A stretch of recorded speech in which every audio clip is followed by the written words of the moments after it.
할렐루야. 오늘도 새날을 주신 하나님을 찬양합니다. 오늘도 말씀으로 시작하는 이 하루 말씀 충만, 은혜 충만, 성령 충만하시기를 주님의 이름으로 축원합니다. 자, 오늘은 야고보서 2장 14절에서 20절까지 말씀을 봉독해 드립니다.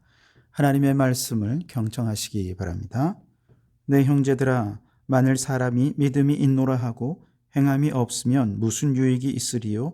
그 믿음이 능히 자기를 구원하겠느냐? 만일 형제나 자매가 헐벗고 일용할 양식이 없는데 너희 중에 누구든지 그에게 이르되 평안히 가라, 덥게 하라, 배부르게 하라 하며 그 몸에 쓸 것을 주지 아니하면 무슨 유익이 있으리요? 이와 같이 행함이 없는 믿음은 그 자체가 죽은 것이라. 어떤 사람은 말하기를 너는 믿음이 있고 나는 행함이 있으니 행함이 없는 내 믿음을 내게 보이라. 나는 행함으로 내 믿음을 내게 보이리라 하리라. 내가 하나님은 한 분이신 줄을 믿느냐? 잘 아는도다. 귀신들도 믿고 떠느니라. 아, 허탄한 사람아, 행함이 없는 믿음이 헛것인 줄을 알고자 하느냐? 아멘. 자, 오늘도 이 말씀을 통해 우리에게 주신 하나님의 음성을 듣게 되길 바랍니다. 정신분석학자인 프로이트는 사람이 말실수하는 것은 단순히 그저 다리를 헛디딘 것과 다른 심리적인 이유에서 기인한다고 보았습니다. 이것을 프로이디안 슬립이라고 말하는데요. 즉 누군가 말실수를 한다면 이는 평소의 생각이 여기에 반영이 되는 것이죠. 의도가 있는 것입니다. 예를 들어 애인과 스킨십을 하던 중에 무의식 중에 여자친구의 이름을 언급해서 큰 실수를 하게 되었다면 이건 단순한 실수가 아니라는 거죠. 즉 전 여자친구를 마음 한 곳에 그리워하고 있다거나 최소한 최근에 전 여자친구를 마음속에 떠올린 경험이 있다는 것을 이 실수가 말해준다는 것이죠. 그렇습니다. 우리의 작은 말실수라고 하는 행동조차도 무의식적인 내면의 동기가 있는 거죠. 마찬가지로 우리가 예수님을 믿는다라고 할 때 그 믿음이 무의식적인 내면의 동기가 되어서 반드시 어떤 행동을 유발하게 되어 있다는 얘기죠. 만약에 그 믿음이 행동으로 나타나지 않는다면 그것은 믿음이라 말할 수 없고 그저 성경의 교리에 대해서 이해하고 이성적으로 알고 있는 수준에 불과한 것일 겁니다. 그러므로 믿음이란 반드시 그에 걸맞는 행동을 유발하기 때문에 믿음과 행동, 행위와 믿음은 따로 떼어서 생각할래야 생각할 수가 없는 것이죠. 오늘 15절 이하에 한 가지 아주 재미있는 사례를 소개하는데요. 만일 어떤 한 성도가 헐벗고 먹을 것이 없어 굶주리고 있는데 같은 교회에 다니는 성도들이 그저 말로만 평안하십시오. 식사 좀 많이 하셔야겠어요. 너무 말랐어요. 사랑합니다. 물질의 복을 많이 받으셔서 식사도 거르지 않고 배부르게 하실 수 있도록 제가 열심히 기도해 드리겠습니다. 이렇게 말만 하고 혹은 기도만 하고 아무런 도움도 주지 않는다면 그 말들은 굶주린 형제에게는 아무런 유익이 되지 않는 공허한 말잔치에 불과할 것이라는 거죠.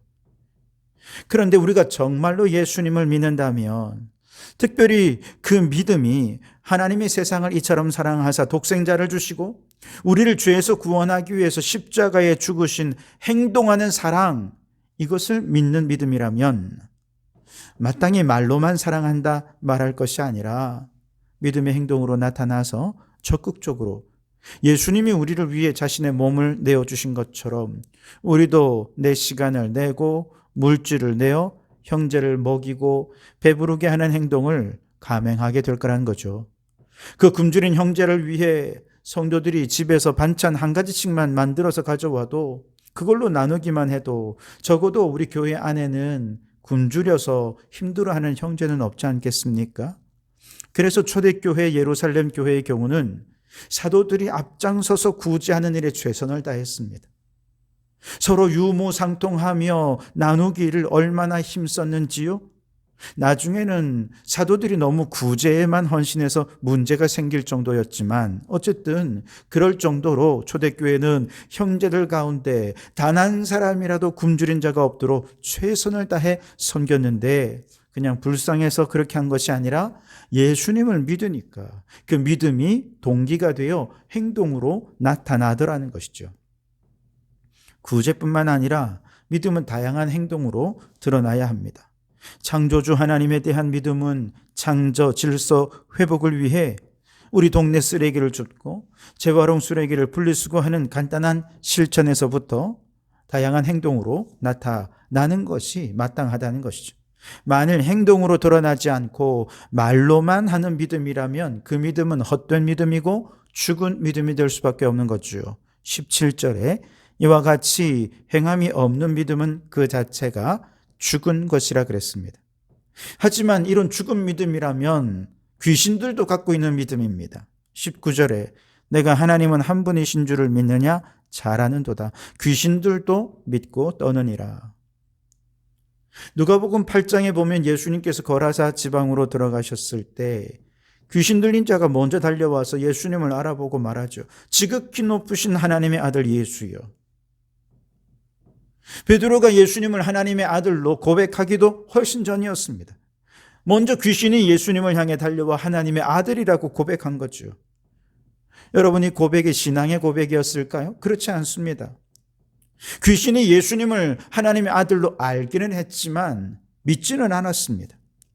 그래서 예수님을 향해 정중히 떠나달라고 요청하지 않았습니까? 만일 귀신이 예수님을 믿었다면 그 말 앞에 무릎 꿇고 예수님의 말씀에 복종해야 했을 것입니다. 그런데 믿음 없이 그저 예수님을 알기만 하니까 예수님 제발 좀 떠나가 주십시오. 예수님을 거절하고 거부하더라는 것이죠. 그렇습니다. 귀신들도 예수님을 알아보고 큰 소리로 그 이름을 외치기도 하는 등 죽은 믿음이라면 그 정도의 믿음은 귀신들도 있습니다. 그러나 그 믿음은 아무런 능력도 없고 하나님께 속한 믿음도 아닌 것이죠. 오늘 우리도 마찬가지입니다.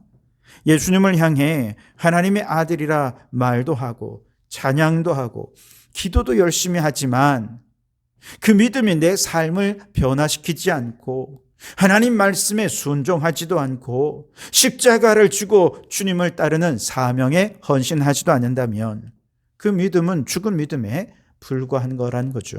그래서 야고보 사도는 어떤 사람의 입을 빌려 오늘 우리들을 향해 이렇게 도전합니다. 18절에 어떤 사람은 말하기를 너는 믿음이 있고 나는 행함이 있으니 행함이 없는 내 믿음을 내게 보이라. 나는 행함으로 내 믿음을 내게 보이리라 하리라.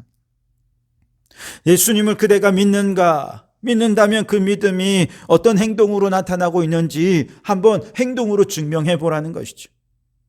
그 믿음이 우리의 인격과 언어와 삶의 행동을 변화시키지 않는다면 그건 죽은 믿음일 뿐이지 진정한 믿음이라 말할 수 없는 거죠. 그렇습니다. 믿음은 반드시 행동으로 증명되어야 하는 것이죠. 자, 그렇다면 우리의 믿음은 어떤 행함으로 증명이 될 수 있을까요? 1절에 보시면 내 형제들아 영광의 주 곧 우리 주 예수 그리스도에 대한 믿음을 너희가 가졌으니 사람을 차별하여 대하지 말라 그랬습니다.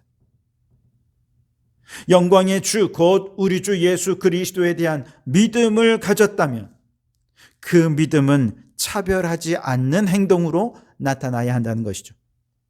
예수님을 믿는 것과 차별하지 않는 행동은 어떻게 연관이 될까요? 우리의 믿음은 하나님을 아버지로 모시고 모든 사람을 하나님의 형상으로 창조된 피조물로 보기 때문에 그렇습니다. 그런데 차별은 외적인 것, 겉면만 보면서 하나님의 존귀한 형상을 짓밟는 것이기 때문에 적어도 믿음의 사람이라고 한다면 모든 사람을 하나님의 형상으로 그 내면을 보고 존귀히 여겨야 하는데 차별하며 겉 외모만 보고 서로를 짓밟는 것, 이거 믿음의 사람으로서는 행해서는 안 된다는 것이죠. 예수님은 모든 사람을 차별 없이 존귀히 대하셨죠. 수가성 여인은 모든 사람이 음란한 여인이라고 싫어하고 비난하고 정죄하지 않았습니까? 그래서 남들이 물 기르러 우물가에 가지 않는 가장 뜨거운 햇살을 비치는 시간에 우물가에 물 기르러 가야 할 정도로 차별을 당하고 있었죠. 그러나 예수님은 그녀를 존귀히 대하셨고 그녀와 대화를 통해 그녀의 마음의 상처를 치유해 주시고 예수님을 믿게 하셨습니다. 그뿐만 아니지요. 모두가 부정하게 여기며 가까이 하지 않았던 나병 환자들도 예수님은 가까이 다가가셔서 그들의 환부를 어루만지시며 치유해 주셨습니다. 세상 사람들의 비난을 받던 세리들도 예수님의 제자로 삼을 만큼 예수님은 모든 사람을 외모로 차별하지 않으셨습니다. 오죽했으면 예수님의 별명이 세리와 죄인들의 친구라는 별명을 가졌을까요?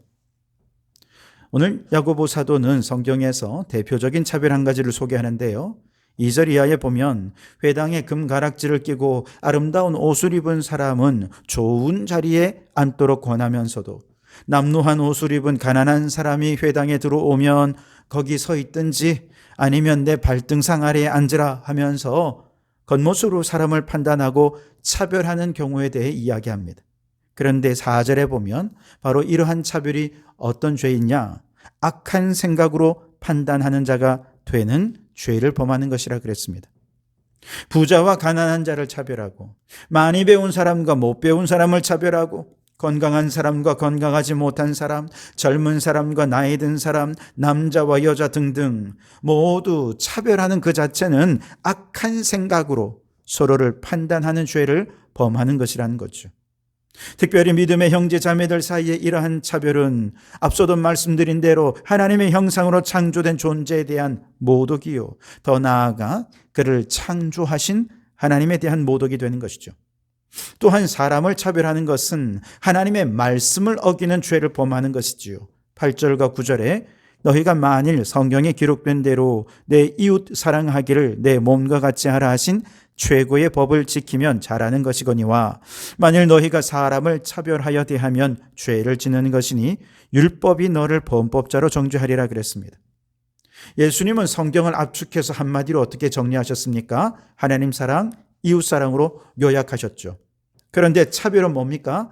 이웃을 사랑하려는 하나님의 말씀을 거역하는 죄를 범하는 것이 됐죠. 그래서 예수님을 믿는다고 하면서 차별한다면 그것은 곧 하나님의 말씀을 거역하는 죄를 범하는 것이 되는 것이죠. 야고보 사도가 여러 사회적인 문제들 가운데 특별히 차별에 대해 대표적으로 이야기를 하는 이유가 있을 겁니다. 즉 로마 시대에 차별이 만연한 문화였던 만큼 예수님을 믿는 삶이 세상과 구별되는 가장 대표적인 방법이 차별 없이 대하는 것입니다. 세상을 감동시키고 거룩함을 나타낼 수 있는 방법이죠. 더 나아가 예수님을 믿는 믿음으로 세상을 더 거룩하게 아름답게 변화시킬 수 있는 두드러진 방법이 바로 차별 없이 사람들을 대하는 것이었다는 거죠. 그렇다면 오늘 이 시대에 우리의 믿음을 행동으로 증명해서 예수 믿는 자의 삶이 이 세상과 거룩하게 두드러지게 구별되는 지점, 또한 가장 두드러지게 사회적인 변화를 일으킬 수 있는 지점이 무엇인지를 우리가 잘 찾아서 실천할 때 우리의 믿음으로 세상을 거룩한 하나님 나라로 변화시켜 가게 될 줄 믿습니다.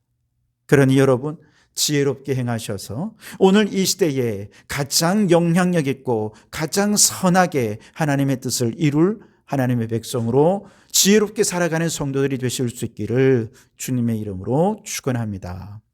기도하겠습니다. 사랑과 자비가 풍성하신 하나님 아버지, 오늘 말씀을 통해 우리의 믿음을 점검하게 하시니 감사합니다. 우리의 믿음이 말과 지식에 머무르고 행동으로 증명되지 않는 죽은 믿음은 아니었는지요? 주님 용서하여 주시옵소서. 이제 우리의 믿음이 신앙 고백적인 삶으로 행동으로 나타나게 하옵소서. 굶주린 이웃을 돌보고 모든 사람을 차별 없이 존귀히 여기며 예수 그리스도의 사랑을 삶으로 드러내게 하옵소서. 무엇보다 믿음이 살아있는 믿음의 행동으로 나타나는 그곳에 세상과 구별되는 거룩한 삶이 드러나게 하시고 그 거룩한 삶으로 세상을 하나님이 통치하시는 나라로 변화시키게 해 주시옵소서. 예수님 이름으로 기도하옵나이다. 아멘.